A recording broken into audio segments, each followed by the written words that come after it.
नमस्कार, मंजूज रेसिपीमध्ये आपलं स्वागत आहे। आज मी छान असा कोळंबी मसाला बनवलेला आहे, छान झालेला आहे। चला तर मग पटकन आपण रेसिपीला सुरुवात करूया आणि बघूया मी हा कोळंबी मसाला कसा बनवला ते। आज मी कोळंबी मसाला बनवणार आहे। त्यासाठी मी इथे कोळंबी घेतलेली आहे, थोडीशी मोठी आहे, धुवून घेतलेली आहे आणि मधला हा धागा काढून टाकलेला आहे, मी स्वच्छ करून घेतलेली आहे। तर इथे कोळंबी मसाल्यासाठी आपण मसाला करून घेऊया। इथे मी ओलं खोबरं घेतलंय, एक पाव वाटी आहे, 2 हिरव्या मिरच्या घेतल्यात आणि कोथिंबीर आहे, याचं मी वाटण करून घेणार आहे। खोबरं मी न भाजताच वाटून घेणार आहे। कोळंबी मी थोडा वेळ मॅरिनेट करून ठेवणार आहे। थोडंसं मीठ घालते, हळद घालते, थोडंसं निंबू आहे ते पिळते, अद्रक लसूणची पेस्ट आहे ती घालते। आता हे छान मिक्स करून घेते। आता हे अर्धा तास मी मॅरिनेट करून ठेवते।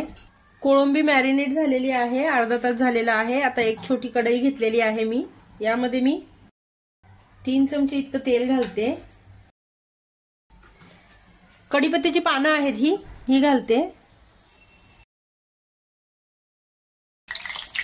हिंग घेतलेला आहे मी, आता हिंग घालते। 2 मोठे कांदे मी चिरून घेतलेले आहे आणि 2 टोमॅटो आहेत। आता मी फोडणीला कांदा घालते। कांदा छान मी परतून घेतलेला आहे। मी अद्रक लसूणची पेस्ट घालते पुन्हा 1 चमचा, आपण मॅरिनेट करताना सुद्धा घातलेला।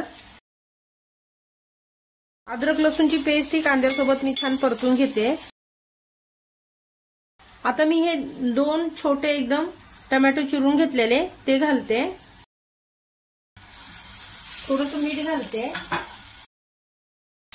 आणि हे सुद्धा छान मऊसूद होईपर्यंत छान परतून घेते।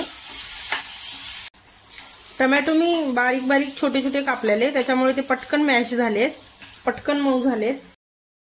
आता मी इथे कांदा लसूण मसाला घालते, 2 चमचे मालवणी मसाला घालते, हा 1 चमचा हळद घालते। मॅरिनेट करताना सुद्धा आपण हळद घातलेली आणि इथे धना पावडर घालते 1 चमचा।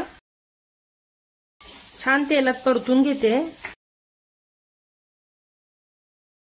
खोबऱ्याचं वाटणही आपलं तयार आहे। मी याच्यातले 2 चमचे इतकं खोबऱ्याचं वाटण मी यामध्ये घालते मसाल्यामध्ये, तेही छान याच्यामध्ये परतून घेते। बघा साइडने थोडं थोडं तेल सुटायला लागलेलं आहे। आता हे छान मी परतून घेते। छान मसाला परतून झालेला आहे। आता ही मॅरिनेट केलेली कोळंबी आहे ही घालते, छान मिक्स करून घेतलंय मी कोळंबी सोबत मसाला। आता हे कोकम आहे हे घालते। मिक्सरचा जार विसळून मी थोडंसं पाणी घेतलेलं आहे।